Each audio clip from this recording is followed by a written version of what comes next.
Queridos, no livro da Revelação, Apocalipse, capítulo 21, verso 8, nos resta apontado de forma clara. Lá fala assim, que os medrosos, em outras traduções está que os covardes, ou os tímidos, a sua parte será no lago ardente de fogo e enxofre, que é a segunda morte, ou seja, está falando é o inferno. Queridos, o antônimo de covardia, de medo, de timidez, apontados nas traduções do texto sagrado, é coragem, confiança, firmeza, ousadia, bravura, valentia, determinação, ousadia, enfim, uma postura, uma posição em Deus. Eu confesso para vocês que quando agarro a pensar e desvio os meus olhos de Jesus em direção às circunstâncias, assim como Pedro, que logo após uma atitude ousada, desviando o olhar, começou a afundar, eu também tenho medo. Olhando pura e simplesmente para a situação, um 1º de janeiro que se aproxima, muitas vezes eu tenho medo. Agora eu bem sei que coragem não é a ausência de medo, e sim a decisão de enfrentar. Foi atribuída a Nelson Mandela a seguinte frase. Está com muito eco aqui, viu? Aprendi que a coragem não é a ausência de medo, mas o triunfo sobre ele. O homem corajoso não é aquele que não sente medo, mas o que conquista esse medo. Na última segunda-feira, na reunião nossa do Café com Fé, o pastor Jorge nos trouxe uma palavra de alento, uma palavra que encheu e acalmou o meu coração naquela tarde e noite. E no caso eu vou me atrever, sabe, pastor, a tentar compartilhar com todos vocês justamente aquilo que me trouxe paz. Por isso, aqueles que trouxeram Bíblia, você que me ouve na tua casa, abra em 2 Crônicas, capítulo 20, nós vamos ler a partir do verso 1, nós vamos ler o capítulo todo, texto longo, mas é muito importante para a gente se situar. Quem não trouxe a Bíblia vai estar nos 2 telões aí. 2 Crônicas, capítulo 20, a partir do verso 1, diz assim a palavra do Senhor. Depois disto, os filhos de Moabe e os filhos de Amon, com alguns dos meunitas, vieram a peleja contra Josafá. Então vieram alguns que avisaram a Josafá, dizendo: grande multidão vem contra ti, da além do mar e da Síria. Eis que já estão em Hazazon Tamar, que é em Engedi. Então Josafá teve medo e se pôs a buscar o Senhor e apregou jejum em todo Judá. Judá se congregou para pedir socorro ao Senhor. Também de todas as cidades de Judá veio gente para buscar ao Senhor. Pôs-se Josafá em pé na congregação de Judá e de Jerusalém, na casa do Senhor, diante do pátio novo, e disse: ah, Senhor, Deus de nossos pais, porventura não és tu Deus nos céus? Não és tu que dominas sobre todos os reinos dos povos? Na tua mão está a força e o poder, e não há quem possa resistir. Porventura, ó nosso Deus, não lançaste fora os moradores dessa terra de diante do teu povo de Israel, e não a deste para sempre a posteridade de Abraão, teus amigos?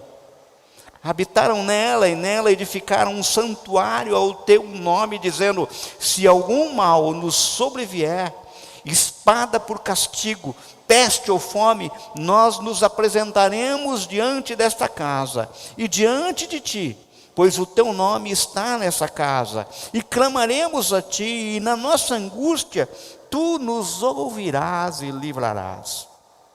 Agora, pois, Eis que os filhos de Amon e de Moabe, os filhos de Monte Seir, cuja terra são, não permitiste a Israel invadir, quando vinham da terra do Egito, mas deles se desviaram e não os destruíram.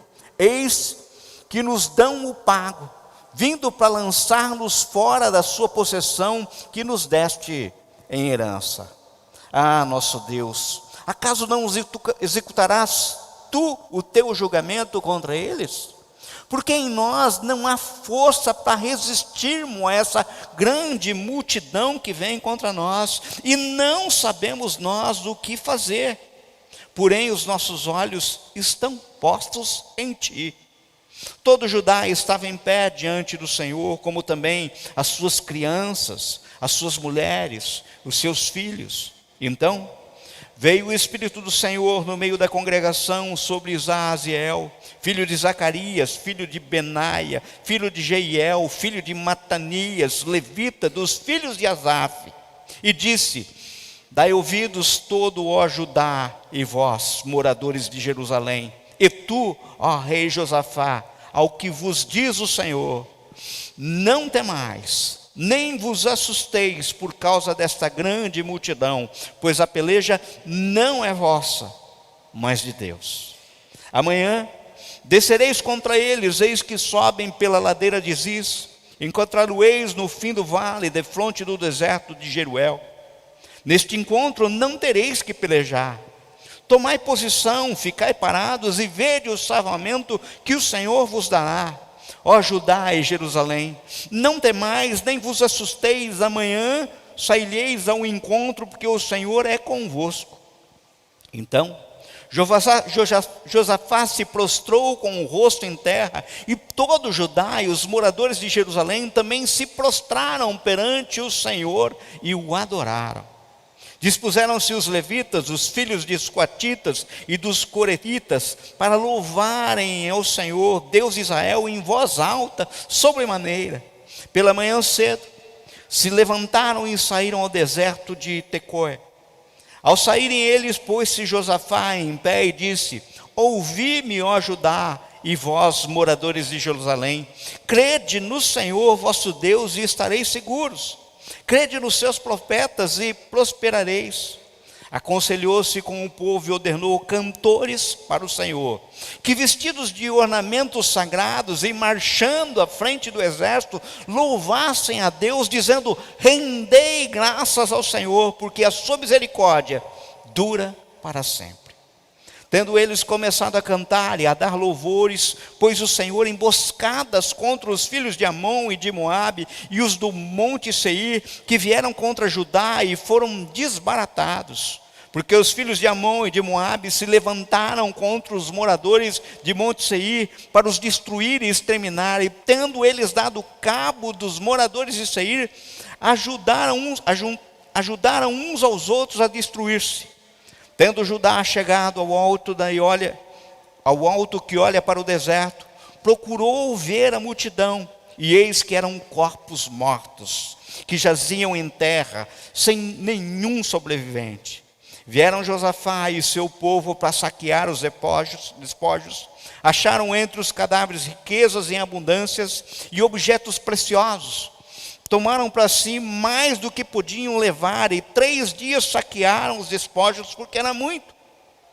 Ao 4º dia, se ajuntaram no vale da bênção, onde louvaram o Senhor. E por isso chamaram aquele lugar Vale de Bênção até o dia de hoje. Então voltaram todos os homens de Judá e de Jerusalém, e Josafá à frente deles, e tornaram para Jerusalém com alegria, porque o Senhor os alegrara com a vitória sobre os seus inimigos. Vieram para Jerusalém com alaúdes, harpas e trombetas para a casa do Senhor. Veio da parte de Deus o terror sobre todos os reinos daquelas terras, quando ouviram que o Senhor havia pelejado contra os inimigos de Israel. Assim, o reino de Josafá teve paz, porque Deus lhe dera repouso por todos os lados. Vamos orar? Pai, fale ao nosso coração, Senhor. Que essa palavra seja viva, Senhor meu Pai, e transforme, Senhor, nos traga alento, nos dê direção, Senhor. Nós te pedimos, Pai, em nome de Jesus. Queridos, o texto que lemos nos mostra que o rei Josafá estava encurralado por adversários terríveis. Esse é o pano de fundo. Um grande exército fortemente armado estava pronto para atacar Judá, Jerusalém. Não dava tempo para reagir, nem Josafá tinha recursos para resistir àquele aparato militar que pretendia varrer o povo de Deus da face da terra. Era essa a intenção. Ao saber da tragédia que se anunciava, a palavra nos revela que Josafá teve medo. Medo aqui, a tradução talvez mais correta seria apavorou-se, teve pavor, quase que um desespero. É o sentimento que abate a nós quando nos falta esperança. E pôs-se a buscar o Senhor, diz a palavra, convocando a nação para orar e jejuar. Ou seja, diante da situação tão desesperadora, Josafá admite sua incapacidade, reconhece que não sabia o que fazer, mas tem uma postura. Põe os seus olhos em Deus. Desse episódio maravilhoso, narrado nas Escrituras, podemos tirar algumas lições, assim como já fizeram alguns pregadores. Hernandes Dias Lopes, eu já ouvi falando sobre isso, e nos foi repartido, inclusive, pelo pastor Jorge, segunda-feira, de uma forma gostosa. Algumas lições que eu queria destacar. Primeiro, em primeiro lugar, quando você, diante das circunstâncias, admite sua incapacidade e reconhece que não sabe o que fazer, assim como talvez você esteja hoje, assim como muitas e muitas vezes, diante de algumas situações, eu fico, não sei o que fazer. Busque Deus em oração e em jejum. Olha o que está no verso 2 e 3. Então Josafá teve medo e se pôs a buscar ao Senhor e apregoou o jejum em todo Judá. Judá se congregou para pedir socorro ao Senhor. Também de todas as cidades de Judá veio gente para buscar o Senhor. É interessante que nós oramos mais quando as coisas estão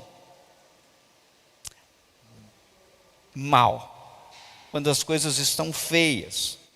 Nós não vemos muitas famílias inteiras orando em momentos que não sejam de crise. Muitas pessoas não procuram o Senhor nos momentos que estão na mil maravilha. Hernandes Dias Lopes também diz que reuniões de oração brotam do ventre da crise. É quando a coisa pega, é quando a coisa aperta, é quando você se sente frágil, impotente, incapaz. É quando você muitas vezes é ameaçado. É daí que você cai de joelhos. O maior exemplo disso é que estamos vendo brotar hoje em dia muitas pessoas, ao ver o cenário futuro, orando, dobrando os joelhos. Mas a pergunta é, mas por que devemos orar? Verso 12 nos responde: o nosso Deus, acaso não executarás tu o teu julgamento contra eles? Porque em nós não há força para resistirmos a essa grande multidão que vem contra nós, e não sabemos nós o que fazer, porém os nossos olhos estão postos em ti. Perceba que o texto nos fala, não de um julgamento humano, mas de um julgamento vindo diretamente do trono de Deus. Dos momentos difíceis, do momento de aflição, nós pedimos que o Senhor julgue a nossa causa, que o Senhor olhe para nós. É interessante que o sentimento de fraqueza nos compele a orarmos. O que é oração, gente? Oração é unir a fraqueza humana, a nossa limitação, a nossa incapacidade, com a onipotência do nosso Deus. Oração é você conectar o altar aqui da terra com o trono do céu. Isso é oração. Entendam, quando agimos por nossa própria destreza, por nossa própria capacidade, confiando somente nos nossos próprios recursos, ficamos sujeitos a muitas vezes derrotas humilhantes em nossa vida. Mas quando nós buscamos Deus em oração e nos humilhamos sob a onipotente mão do Senhor, então o seu braço onipotente vem em nossa defesa. Isso é claro quando nós buscamos oração. Portanto, irmão, se você está aqui hoje e não sabe mais o que fazer diante dos fatos, de acontecimentos, eu não sei como é que está a tua vida, eu te digo que a primeira coisa a fazer é orar a Deus. Orar a Deus. Mas aí vem uma segunda pergunta: como orar? Veja que o texto nos fala duas coisas muito importantes. A primeira coisa é que eles jejuaram. A segunda coisa é que eles se congregaram para fazerem isso. Verso 3 e 4 também, olha. Então Josafá teve medo e se pôs a buscar ao Senhor e apregoou o jejum em todo Judá. Judá se congregou para pedir socorro ao Senhor. Também de todas as cidades de Judá veio gente para buscar o Senhor. Pense comigo, gente. Você veio aqui hoje e você fala assim: pô, a situação está feia. Hoje é dia de orar. Hoje é dia de orar. Acredite, queridos, a raiz de todo sofrimento está em nosso distanciamento de Deus. Você se pergunta: como chegamos a esse ponto? Não importa qual seja, como você está no teu coração aqui hoje. Você está com um problema, está com uma dificuldade, não tem solução. Você está vendo as coisas perdidas, não importa. Você se pergunta: como chegamos a esse ponto? Como estamos enquanto povo de Deus? Resposta: nós nos distanciamos com Deus. Por isso hoje é noite de orarmos junto a Deus. É aquilo que vemos consagrado no verso 12. Porém os nossos olhos estão postos em Ti. Quando nós não temos uma saída, é Deus quem nos dá a saída. É só o Senhor.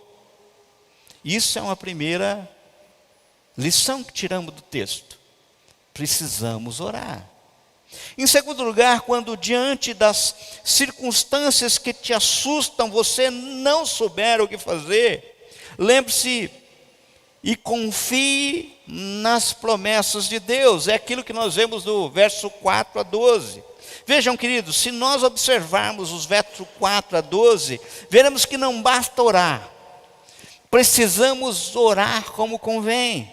Não basta pedir, precisamos conhecer a quem pedimos. Josafá reconhece que Deus é o soberano Senhor nos céus e domina sobre todos os reinos da terra. Olha observe aquilo que está no verso 6 que nós lemos. E disse: ah, Senhor, Deus de nossos pais, porventura não és tu Deus nos céus? Não és tu que dominas sobre todos os reinos dos povos? Na tua mão está a força e o poder, e não há quem te possa resistir. Josafá aqui mostra que é consciente de que nas mãos de Deus estão toda a força e poder, e não há quem possa resistir ao nosso Deus. Notem, quando compreendemos a grandeza de Deus, os nossos grandes problemas passam a ser pequenininhos diante da grandeza do Senhor. Mas se bem observarmos o texto que lemos, veremos que Josafá deu um passo além. Josafá fundamentou sua súplica nas promessas de Deus. Se nós olharmos do verso 7 a 12, nós vemos isso de uma forma bem clara. Entendam, amados, oramos com eficácia quando ancoramos as nossas petições, as nossas orações nas promessas daquele que tem zelo pela sua palavra e é fiel para cumpri-la. Ou seja, precisamos crer, confiar na palavra de Deus. Precisamos sempre estar trazendo a memória. Por isso, querido, se existe, e você entrou aqui hoje está meio assim, cabisbaixo, e eu digo para você, se existe alguma promessa de Deus para você, simplesmente ore e confie. Descanse, pois vai se cumprir, pois foi Deus quem disse. É Deus quem disse. Em terceiro lugar, quando diante das circunstâncias, do cenário, você já não souber mais o que fazer, simplesmente ouça e obedeça a palavra de Deus. 2 Crônicas 20, de 13 a 19. Amados, observe que quando todos os homens, mulheres e crianças se reuniram para falar com Deus em oração, Deus manifestou e falou com eles, trazendo-lhe a sua palavra. Por intermédio da oração, falamos com Deus. Por meio da palavra, Deus fala conosco. A palavra divina que veio ao povo encorajou a não olhar para as circunstâncias e não temer as ameaças do inimigo. Queridos, quantas vezes nós ficamos assustados, olhando para as circunstâncias e o temor das ameaças simplesmente nos paralisa? Quantas e quantas vezes? Se você ficarmos olhando, por exemplo, nos últimos dias, os noticiários da mídia tradicional, a gente simplesmente fica louco. A gente endoida. Vejam, Deus efetivamente nos responde quando oramos, ou seja, Deus fala conosco. Caso contrário, ou seja, se nós não acreditarmos nisso, nós estaríamos perdendo tempo aqui nessa noite, nesse momento. Não teria sentido se nós não acreditarmos num Deus que fala com a gente. Amados, nós não estamos aqui em um encontro social. Na realidade, estamos aqui por crermos que Deus está nesse lugar, amém? Ou seja, porque Deus está presente, porque Deus é real, porque Deus é um Deus vivo, porque Deus é um Deus que se manifesta, porque Deus fala conosco através da sua palavra. Louvado seja Deus por isso. Olha o verso 13, 14 e 15, olha. Todo Judá estava em pé diante do Senhor, como também as suas crianças, as suas mulheres, os seus filhos. Verso 14. Então veio o Espírito do Senhor no meio da congregação. Verso 15. E disse: dai ouvidos todo, ó Judá, e vós moradores de Jerusalém, e tu, ó rei Josafá, ao que vós diz o Senhor, não temais, nem vos assusteis por causa desta grande multidão, pois a peleja não é vossa, mas de Deus. Amados, o povo orou e Deus respondeu. Nós oramos e Deus responde, aleluia por isso, é assim que funciona. Amados, o povo orou e Deus respondeu. E a palavra do Senhor em Jeremias 29, 13 diz: buscar-me-eis e me achareis quando me buscares de todo o seu coração. Essa regra, ela é eterna, é para toda a nossa vida. Eles buscaram a Deus e Deus se mostrou, se apresentou, respondeu, não os deixou na mão, porque existe uma característica maravilhosa no nosso Deus. Deus é fiel, irmãos. Ele responde.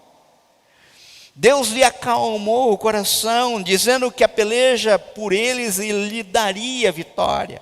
A palavra gerou fé no coração deles e tirou os seus olhos do problema para colocar-nos no Deus que está acima dos problemas e no controle de toda a situação.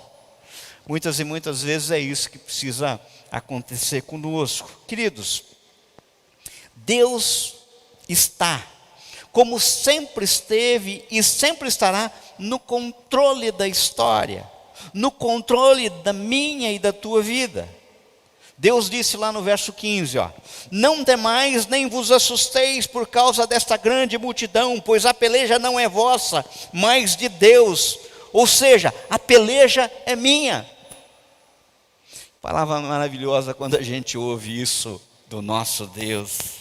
Que coisa linda, o problema é maior que a nossa força, o inimigo é maior e mais forte que nós não sabemos o que fazer, nós não temos poder, nós não temos capacidade, mas quando Deus vem ao nosso encontro e fala: acalma o coração, meu filho, essa peleja é minha, não temas, eu estou com você, tudo muda. Tudo muda e louvado seja Deus por isso. Veja que a vitória é do Senhor, por isso a Ele a glória, como nós cantamos aqui. É dele a glória.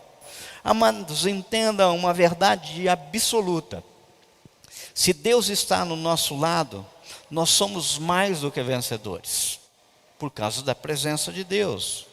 Verso 17 diz assim: neste encontro não tereis que pelejar. Tomai posição, ficai parados e vede o salvamento que o Senhor vos dará, ó Judá e Jerusalém. Não temais nem vos assusteis, amanhã saireis ao encontro, porque o Senhor é convosco. Vejam, eu não enfrento a batalha porque sou mais forte. Eu não enfrento a batalha porque sou o mais preparado. Eu não enfrento a batalha porque estou no maior número, não. Eu enfrento a batalha porque Deus é comigo, aleluia. Foi a palavra que nós ouvimos dos lábios de Davi quando correu diante de Golias. Entenda, é a presença dele que faz toda a diferença. Se Deus é por nós, quem será contra nós? Nós falamos isso direto. Multidões e nada para Deus é a mesma coisa. Mas e nada para Deus é a mesma coisa por Deus, porque Deus é Senhor. Por isso, se você está aqui nessa noite sem saber o que fazer, muitas vezes você entrou aqui e está ainda assustado, com medo, eu venho dizer da parte de Deus: acalma o teu coração. Deus está aqui e é conosco. Deus está aqui e Ele é com você. Ele é com você. Agora tem uma coisa muito importante. É preciso obedecer ao Senhor. Veja,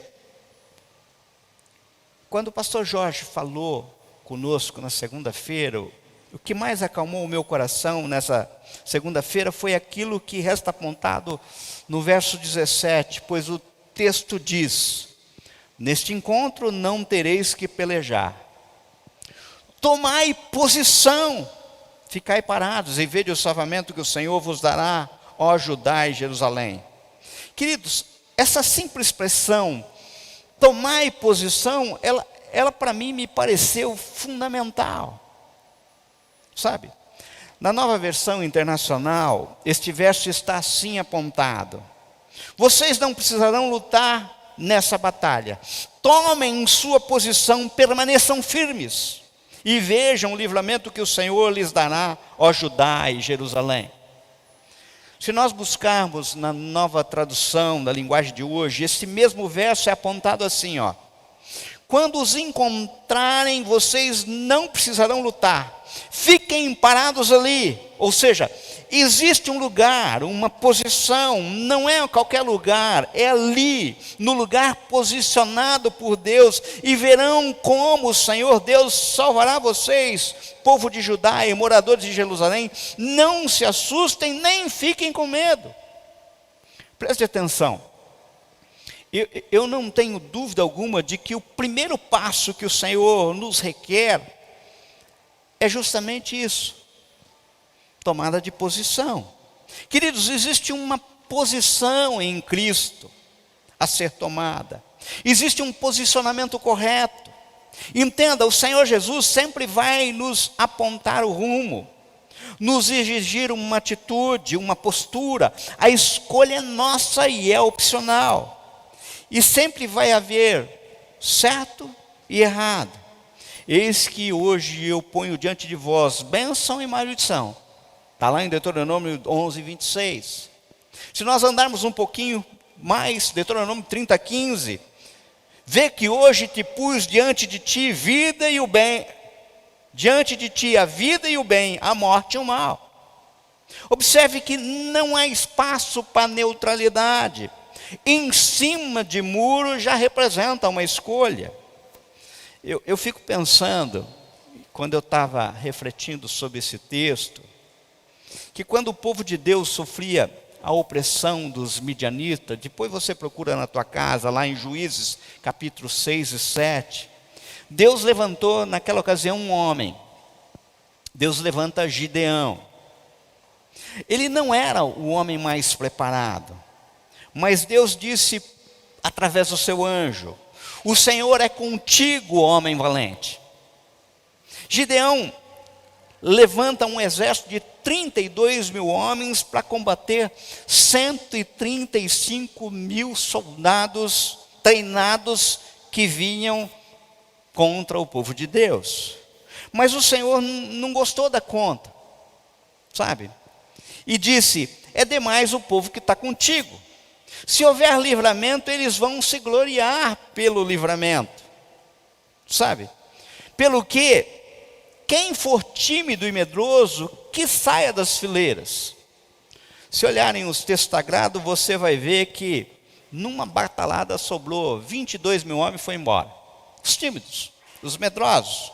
Pois bem, sobrou 10 mil homens, mas 10 mil homens para combater 135 mil homens do lado contrário. Mas ainda assim, Deus não gostou da conta. Ele fez Gideão levar os homens a beber água. E ali, pela posição em que bebiam água, o Senhor separou os valentes. Tinha aqueles que jogavam com o rosto na água e bebiam como cão, e aqueles que ficavam atentos e levavam a água até a boca, sem fechar os olhos e observando, os valentes. Sabe, o Senhor separou os valentes, de modo que só sobraram 300 homens. Gente, pensa comigo. 300 homens contra 135 mil homens. Esses homens iam se gloriar de ganhar a batalha na sua própria capacidade? A glória é do Senhor, e o Senhor não divide essa glória. A força é do Senhor, o poder está do Senhor, sabe? Agora veja que o texto continua no tocante à obediência. Verso 20: pela manhã cedo se levantaram e saíram ao deserto de Tecoa, e ao saírem eles, pôs-se Josafá em pé e disse: ouvi-me, ó Judá, e vós, moradores de Jerusalém, crede no Senhor vosso Deus e estareis seguros, crede nos seus profetas e prosperareis. Amado, o Senhor não tem compromisso com quem não tem compromisso com Ele. É isso que está dizendo de uma forma bem clara. Veja, o povo se dispôs. Nós também precisamos nos dispor a obedecer. Veja, tem muita gente que está aqui hoje, pode falar assim que a situação está difícil, não sabe mais o que fazer, mas Deus muitas vezes já tem até falado com você, há muito tempo, para você tomar um passo na direção certa, se posicionar em Cristo, mas a pessoa insiste em ficar parada, ou seja, insiste em ficar em cima do muro. Entenda, Deus não é inconsequente e não se contradiz, com Deus não se brinca, sabe? Ele espera esse posicionamento. Mas aleluia, porque o Senhor está aqui nessa noite mais uma vez, te chamando. Olha, eu estou aqui. Em quarto e último lugar, o texto nos mostra que, mesmo diante das circunstâncias adversas, devemos simplesmente adorar a Deus, louvar ao Senhor com confiança. Verso 18: então Josafá se prostrou com o rosto em terra, e todo Judá e os moradores de Jerusalém também se prostraram perante o Senhor e o adoraram. Vocês sabem qual a diferença entre adorar e dar graça? Você adora a Deus por quem Deus é. Você dá graças a Deus porque Deus fez, sabe? Quando o povo ouviu a voz de Deus, o medo foi substituído pelo louvor. Eles enfrentaram os exércitos inimigos não com armas carnais, mas com louvor. Entenda, eles não louvaram depois que o inimigo foi derrotado, louvaram para derrotar o inimigo. Tem uma diferença clara aqui. Queridos, entendam uma coisa de uma vez por todas. Quando Deus nos dá uma palavra, nós simplesmente tomamos posse dela e contabilizamos a vitória como coisa certa. Por quê? Porque é Deus quem disse. Note, no momento em que Josafá e o povo se prostrou diante do Senhor em adoração, e quando entoou louvores a Deus, o inimigo ainda não estava derrotado materialmente, não estava derrotado aos nossos olhos carnais, mas a vitória já era certa porque Deus prometeu. Existe um livro fantástico, depois qualquer coisa vocês comprem, é baratinho e maravilhoso. Esse livro é intitulado O Vinho Novo é Melhor. É escrito por Robert Tom, que fala justamente do efeito maravilhoso que produz a gratidão, mesmo quando ainda não estamos vendo pelos olhos naturais, mas tão somente pelos olhos espirituais, nós já tomamos posse e agradecemos ao Senhor. Preste atenção. Existe uma diferença entre crer e confiar, pois crer, até os demônios creem e tremem, é aquilo que nós vemos em Tiago 2,19. Mas nós precisamos confiar nas promessas do Senhor, precisamos confiar na palavra do Senhor. O louvor não é apenas consequência da vitória, mas muitas e muitas vezes em nossa vida, o louvor é a causa da vitória. Verso 20, tendo eles começado a cantar e a dar louvores, pôs o Senhor emboscada contra os filhos de Amon e de Moabe e do monte Seir que vieram contra Judá e foram desbaratados.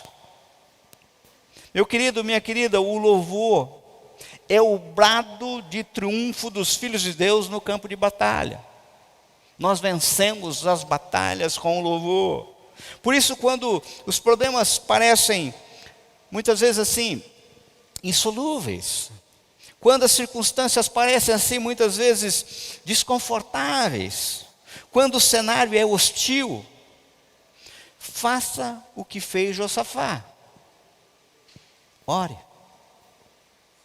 Se possível, jejue. Obedeça. Relembre da palavra. E louve ao Senhor. O inimigo será derrotado.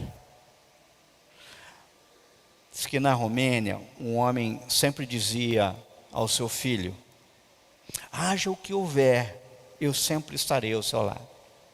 Certo dia, após um terremoto de intensidade quase muito grande, quase a ponto de quase acabar a cidade, esse homem correu para a escola do seu filho e só encontrou um montão de ruínas. Imediatamente, ele e outros pais começaram a cavar. Depois vieram os bombeiros e mais pessoas para ajudar. As horas passaram rapidamente e com elas a esperança de encontrar alguém com vida.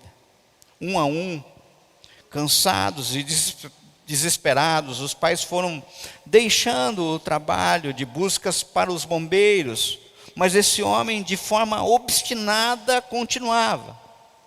Pediram que lhe descansasse um pouco, mas ele não parava, ele continuava. A sua promessa ao seu filho lhe renovava as forças.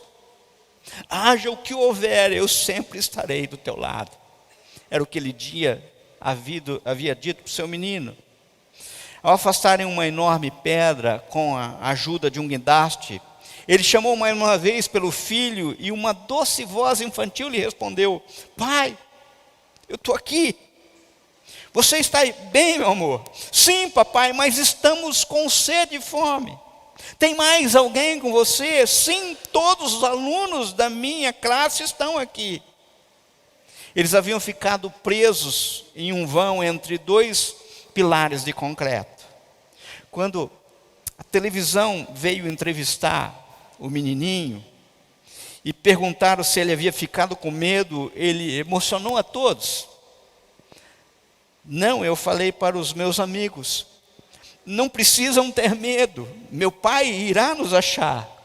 Ele prometeu que sempre irá estar ao meu lado e meu pai nunca quebra uma promessa. Mateus 28, 20. Eis que estou convosco todos os dias até a consumação do século. É essa a promessa que nós temos. Então, eu gostaria de concluir, relembrando com vocês. Em primeiro lugar, quando as circunstâncias forem adversas, quando parecer que não há mais nada, nenhuma saída, não há mais solução, busque a Deus em jejum e em oração. Em segundo lugar, quando a situação estiver muito feia, os prognósticos forem terríveis, lembre-se e confie nas promessas de Deus. Existem promessas. Existem promessas. Em terceiro lugar, quando você não souber mais o que fazer, quando os sinais forem de morte, busque o Senhor e a sua palavra. Se atente, leia, estude, medite e obedeça a palavra de Deus. Entenda, hoje o Senhor nos convida a tomar uma posição. Sabe, eu estou convencido que esse momento pelo qual a igreja está passando é o momento de tomada de posição. Quem é do Senhor Jesus? Quem de fato é do Senhor Jesus? Em quarto lugar, quando você olhar para os lados, quando parecer que lhe falta o chão, quando não houver mais esperança em soluções humanas, deposite toda a sua esperança e fé no Senhor. Sabe, tenha fé. A fé é a certeza de coisas que se esperam, a convicção de fatos que não se veem. Hebreus 11, 1. Por isso, nessa hora, simplesmente louve a Deus em confiança, pois do mesmo jeito que Ele fez com Josafá, você acha que Ele não vai fazer com a gente? Com você, com a tua casa, com a nossa nação, com a tua família? Sabe, meu amado, você pode ter chegado aqui hoje sem saber mais o que fazer. O inimigo pode estar batendo a porta, muitas vezes, do seu casamento, para destruir a sua família. O inimigo pode estar tentando destruir relacionamentos. O inimigo pode estar tentando aprisionar seus filhos. O inimigo pode estar tentando destruir a sua saúde. O inimigo pode estar tentando destruir as suas finanças. O inimigo está tentando destruir a nossa nação. Por isso eu te digo, hoje é dia de nós orarmos juntos. Orarmos juntos. Hoje é dia de relembrarmos as promessas do Senhor, na certeza de que promessa do Senhor e realidade é a mesma coisa. É a mesma coisa. Hoje é dia de ouvirmos a palavra do Senhor e tomarmos posse em obediência, em posicionamento. E se de fato fizermos isso, temos a certeza da vitória, mesmo que ainda não estejamos vendo. Nós temos que contemplar pela fé. Hoje é dia de nos prostrarmos diante de Deus e o adorarmos. É dia de louvarmos a Deus em adoração por quem Ele é. E já darmos graça pelo que Ele fez, porque Ele já fez. Aleluia por isso. Por isso eu convido você para fechar os seus olhos e nós orarmos. Pai, essa palavra serviu de alento ao meu coração e tenho certeza, serviu de alento a todos quanto aqui estão. Ela é tão clara, ela é tão atual, Senhor, tão atual. Pai, ela é tão verdadeira, ela é palpável. Ela nos mostra, Senhor, meu Pai, perspectivas. Pai, nada que lemos aqui precisa ser provado, já está provado, Senhor. Pai querido, Pai amado, o Senhor nos dá o caminho. O Senhor nos deu aqui, Senhor, de uma forma bem clara, Senhor, meu Pai, que quando nós não sabemos o que fazer, quando as brigas, as lutas são maiores do que nós possamos resistir, o que nós devemos fazer é orar, te buscar em jejum. Pai querido, Pai amado, a tua palavra nos deixa bem clara, como vimos hoje, Senhor, meu Pai, que existem promessas, Senhor, promessas para as nossas vidas, Senhor, meu Pai, e o Senhor é fiel, o Senhor é fiel. Pelo que nós precisamos recordar ela para orarmos de acordo com aquilo que é teu propósito, para nós não cairmos na besteira de pedir alguma coisa que é do nosso coração, porque só tem sentido, Senhor, nos alinharmos à tua palavra. Por isso, Senhor, meu Pai, que teu Espírito Santo mova os nossos corações nessa direção. A única direção possível, aceitável, Senhor, meu Pai, é estarmos de acordo com a tua vontade, e que nós sejamos obedientes, Senhor, meu Pai, em posicionamento, Senhor.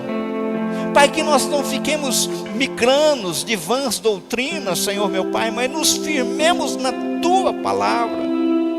Pai, tenho certeza que o que o Senhor está fazendo conosco nesse momento, Senhor, é um divisor de águas. Pai querido, Pai amado, Senhor, que essa igreja seja efetivamente cristocêntrica, Senhor, meu Pai, que não haja espaço, Senhor, meu Pai, para nada, que o centro não seja Jesus Cristo em nossa vida.